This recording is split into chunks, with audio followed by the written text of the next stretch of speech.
아버지, 어떻게 여기에?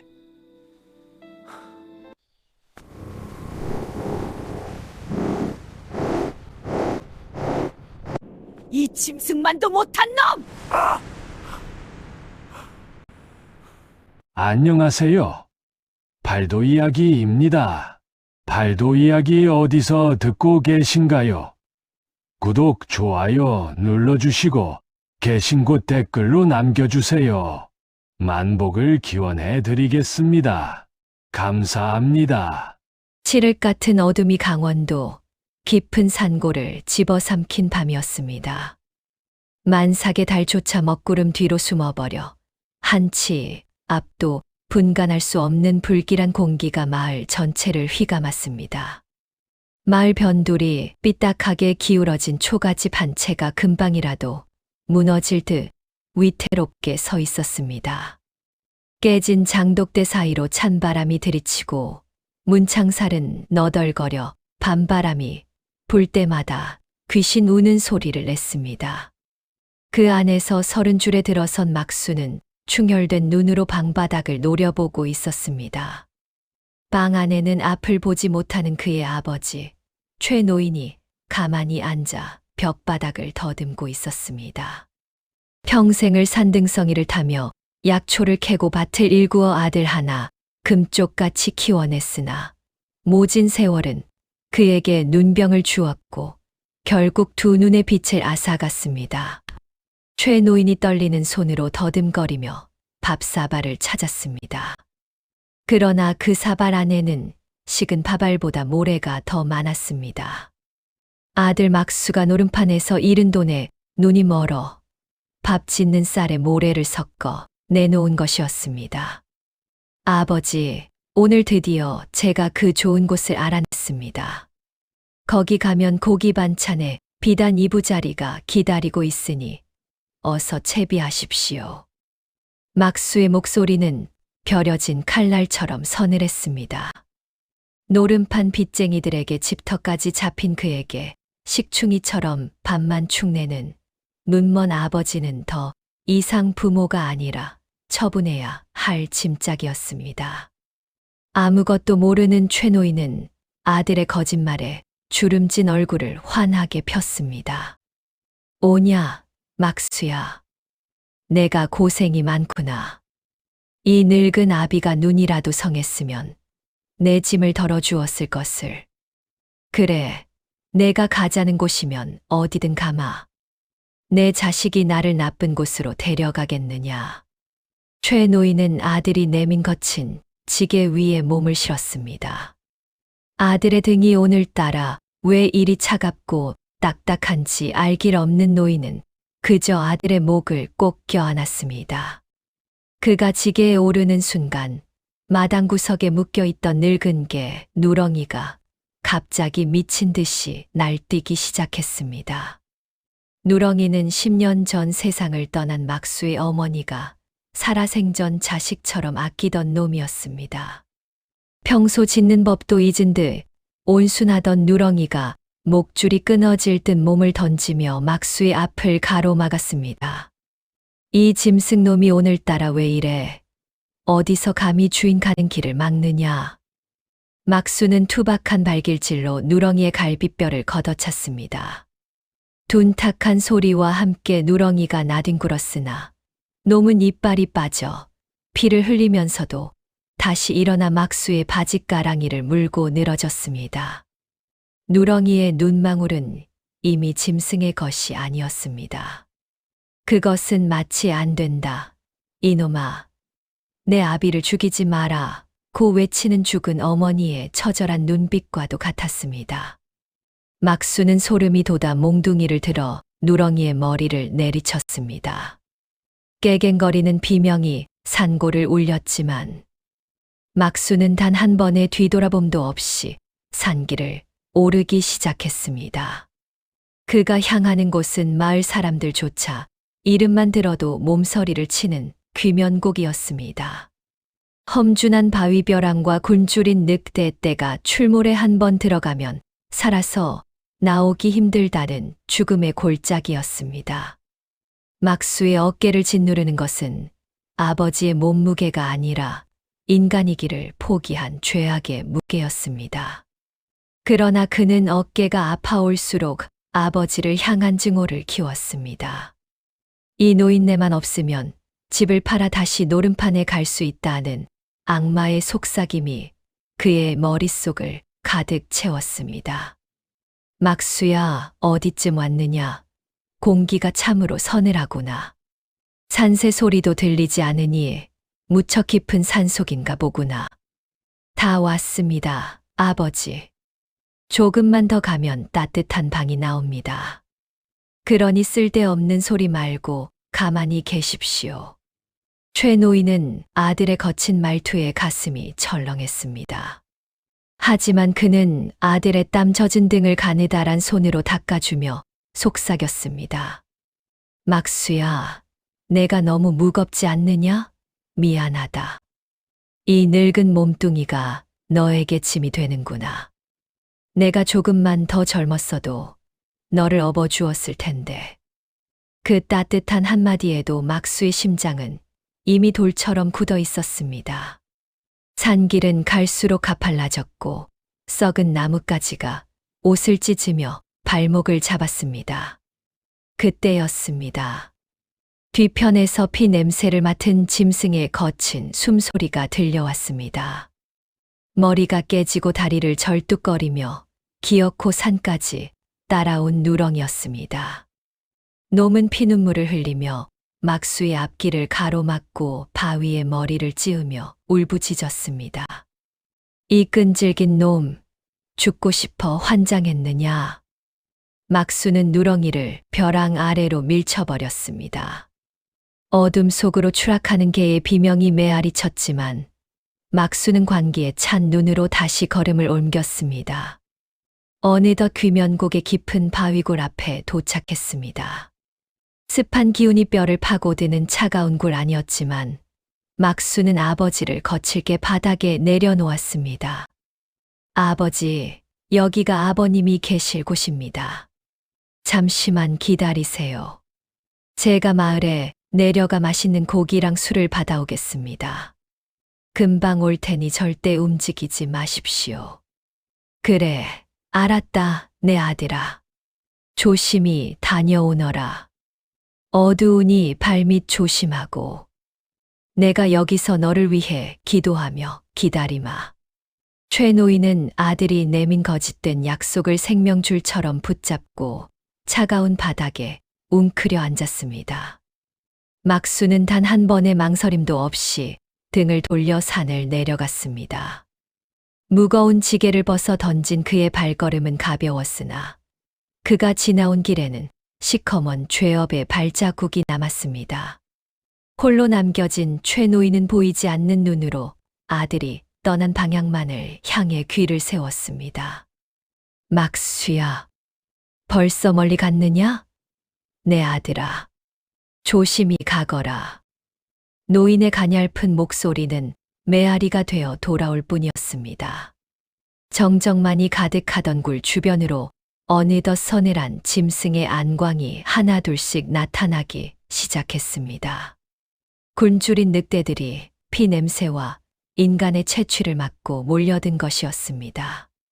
최 노인은 본능적으로 위험을 직감하고 몸을 떨었습니다. 누구냐? 막수냐? 벌써 돌아온 게냐? 하지만 들려오는 것은 아들의 대답이 아닌 사방에서 들려오는 늑대들의 기분 나쁜 으르렁거림과 침 흘리는 소리였습니다. 최 노인은 보이지 않는 어둠 속에서 죽음의 공포와 맞닥뜨렸습니다. 바로 그 절체절명의 순간 벼랑 아래로 떨어졌던 누렁이가 온몸이 피떡이 된 채 늑대들 앞을 막아서며 나타났습니다. 놈의 입에선 더 이상 개의 소리가 아닌 땅을 울리는 거대한 함성이 터져 나왔습니다. 그것은 저승에서 남편의 위기를 보고 달려온 어머니의 첫 번째 경고였습니다. 같은 시각 이승의 차가운 바람이 귀면곡을 휩쓸고 있을 때 저승의 문턱인 황천강가에서는 한 여인의 영혼이 형언할 수 없는 고통 속에 몸부림치고 있었습니다.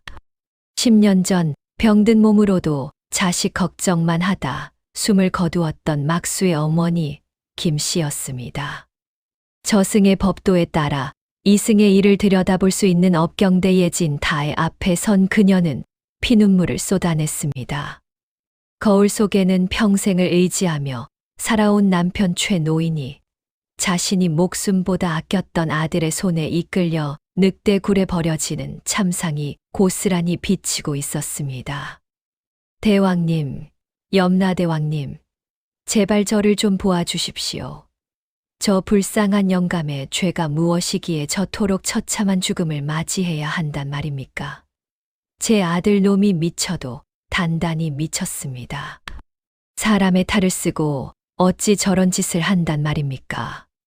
김 씨는 염라대왕의 발치에 엎드려 머리를 찌으며 통곡했습니다. 저승의 냉기가 영혼을 얼어붙게 했으나 지독한 모성애와 남편을 향한 연민은 그 추위보다 뜨거웠습니다.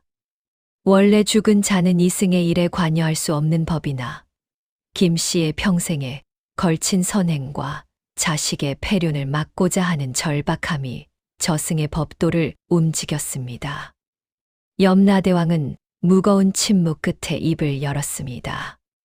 인륜을 저버린 자의 업보는 하늘이 다스릴 것이나 너의 일편단심이 가련하구나. 하지만 죽은 영혼이 사람의 몸으로 돌아갈 수는 없다.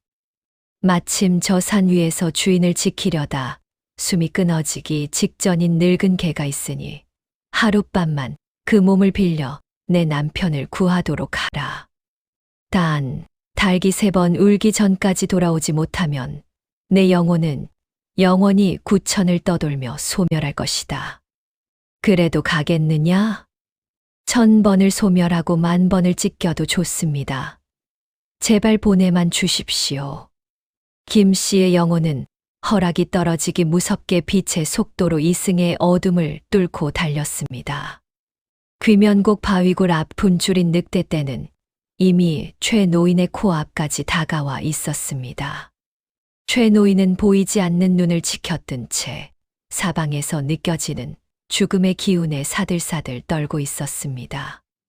늑대 한 마리가 날카로운 이빨을 드러내며 노인의 목덜미를 향해 도약하려던 바로 그 찰나였습니다.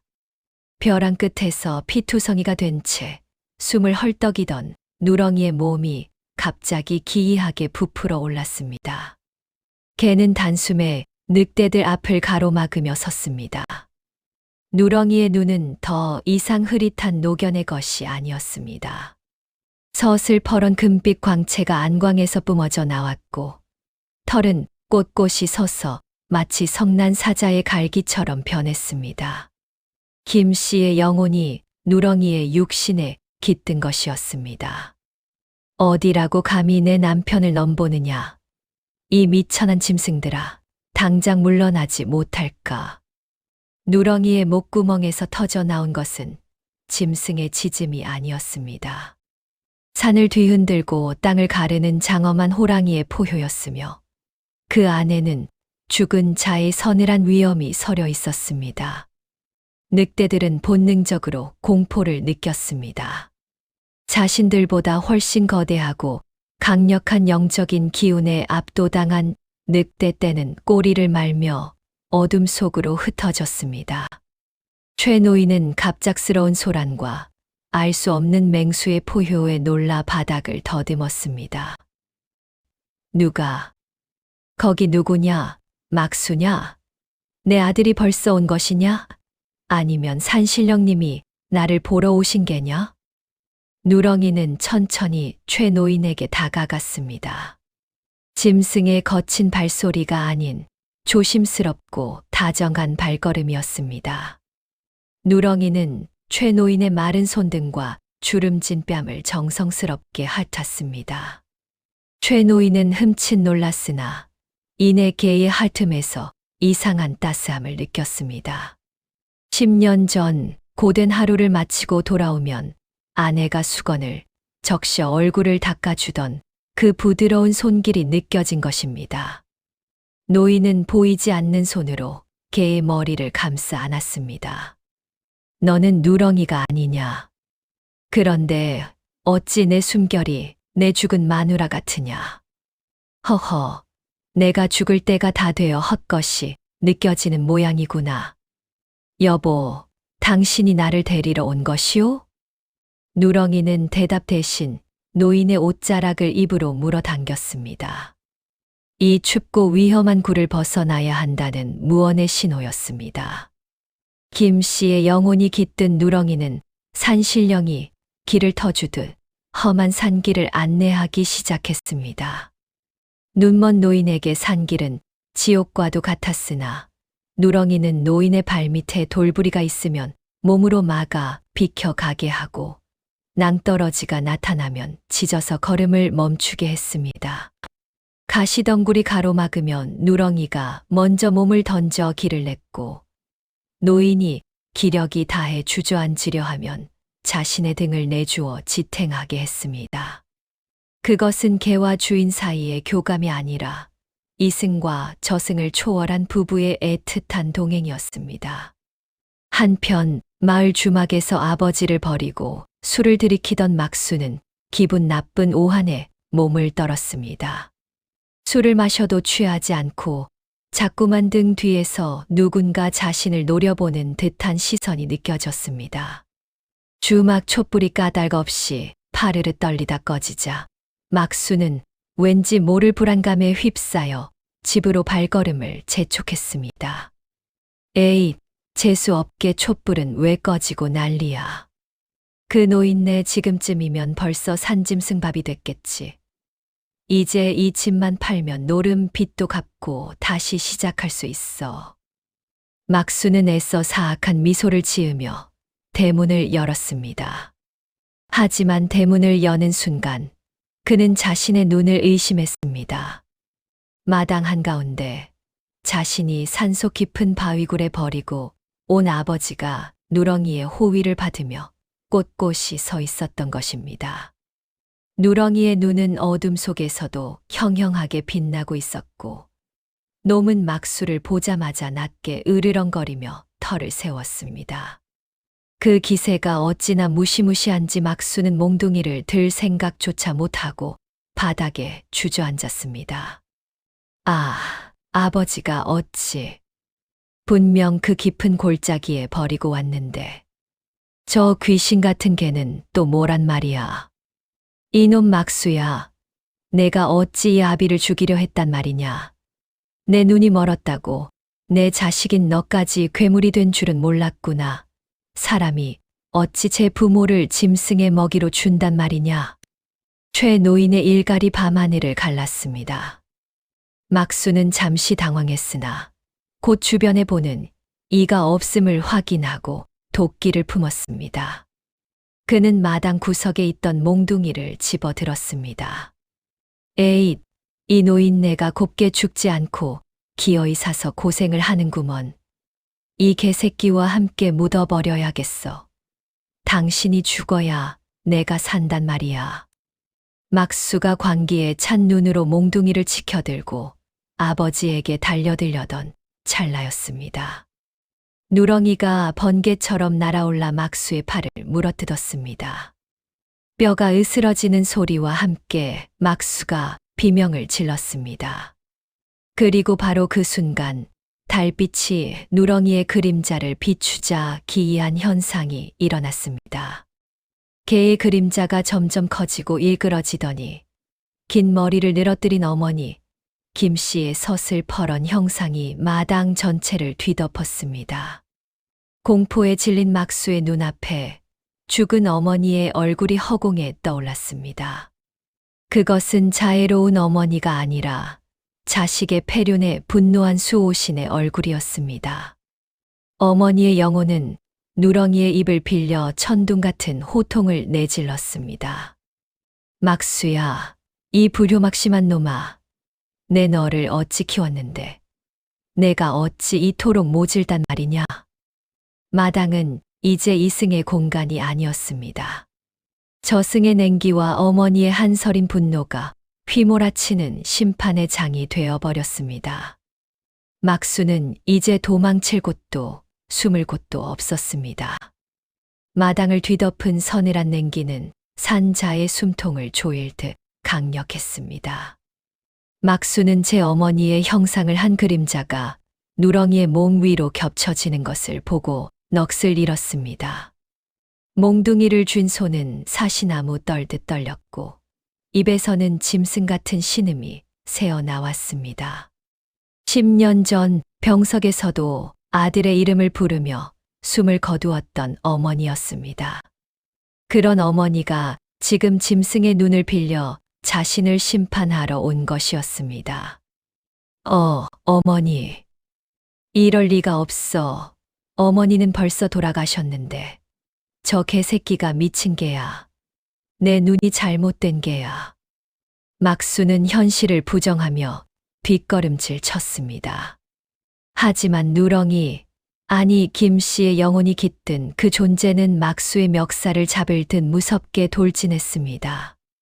누렁이는 막수의 바지가랑이를 물어뜯으며 마당 한가운데로 끌어냈습니다. 막수가 발버둥 칠수록 개의 이빨은 더 깊게 살을 파고들었습니다. 누렁이는 막수를 마당 구석, 오래된 감나무 아래로 내동댕이 쳤습니다. 그 감나무는 김 씨가 시집 오던 해에 심어 평생을 자식처럼 돌보던 나무였습니다. 막수야, 이 불효막심한 놈아. 내 죄를 내가 모르겠느냐. 내 아비의 눈을 멀게 한 것도 모자라 그 목숨까지 짐승에게 던져주려 하다니. 내 너를 배 아파 낳은 것이 이 생의 가장 큰 한이로구나. 누렁이의 입에서 터져 나오는 목소리는 이제 개의 소리가 아니었습니다. 그것은 원망과 슬픔이 뒤섞인 어머니의 절규였습니다. 누렁이는 앞발로 감나무 뿌리 근처를 미친 듯이 파헤치기 시작했습니다. 클더미가 사방으로 튀고 날카로운 발톱에서 피가 배어 나왔지만 누렁이는 멈추지 않았습니다. 마침내 흙 속에서 기름종이에 겹겹이 쌓인 작은 보따리 하나가 모습을 드러냈습니다. 막수는 그 보따리를 보는 순간 숨이 멎는 듯 했습니다. 그것은 어머니가 임종 직전까지 머리맡에 두었던, 하지만 끝내 행방을 알 수 없었던 유품이었습니다. 누렁이는 보따리를 입으로 물어 최 노인의 발치에 조심스레 내려놓았습니다.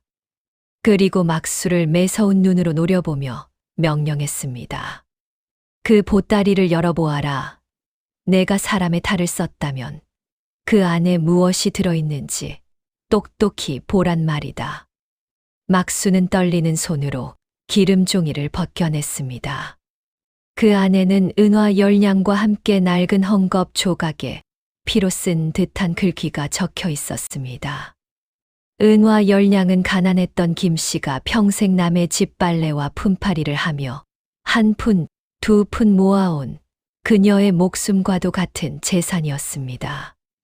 쪽지에는 떨리는 필체로 이렇게 적혀 있었습니다. 막수야, 내 아들아.